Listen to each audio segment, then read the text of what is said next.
নমস্কার বন্ধুরা, একটা নতুন ভিডিও নিয়ে চলে এসেছি। আজকে রান্না করবো আমার ছাদ বাগানের ফুলকপি তরকারি। এই যে কড়াইতে তেল বসিয়ে দিয়েছি, ফুলকপিটা এবার একটু ভেজে নেব।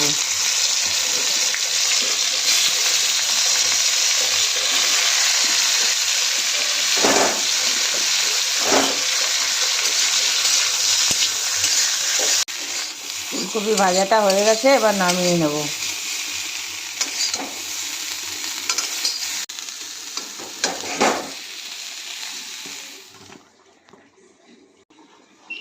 কড়াইতে পরিমাণ মতন তেল দিয়ে দিচ্ছি,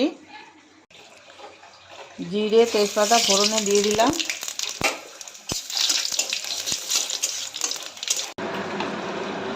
এবার আলুগুলো দিয়ে দেবো।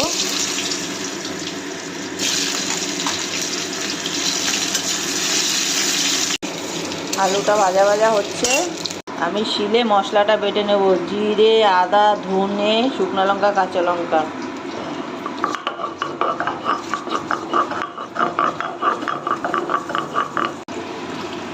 মশলাটা বাটা হয়ে গেছে, এবার তুলে নেব।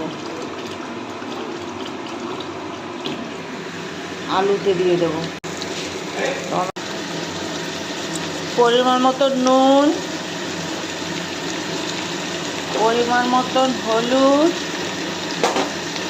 দিয়ে ভালো করে কষিয়ে নেব। যারা মিষ্টি খান তারা একটু মিষ্টি দেবেন, আমরা কোনো তরকারিতেই মিষ্টি খাই না। ভালো করে কষানো হয়ে গেছে, এবার ফুলকপিটা দিয়ে দেবো। দিয়ে আরও 5 মিনিট কষিয়ে নেব। একদম নরম হয়ে গেছে, ভাজতে ভাজতে কষি তো তাই। ভালো করে কষানো হয়ে গেছে, এবার পরিমাণ মতো ঝোল দিয়ে দেব। ফুলকপি আলু প্রায় সেদ্ধই হয়ে গেছে।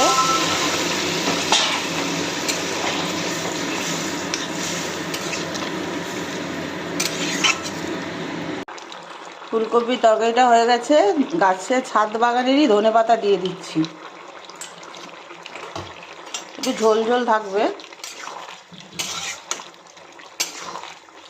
যদি আপনাদের ভালো লাগে এরকম করে রান্না করে খাবেন, কমেন্টে জানাবেন, লাইক শেয়ার সাবস্ক্রাইব করবেন। আবার একটা নতুন ভিডিও নিয়ে দেখা হচ্ছে। আজ তাহলে আসছি।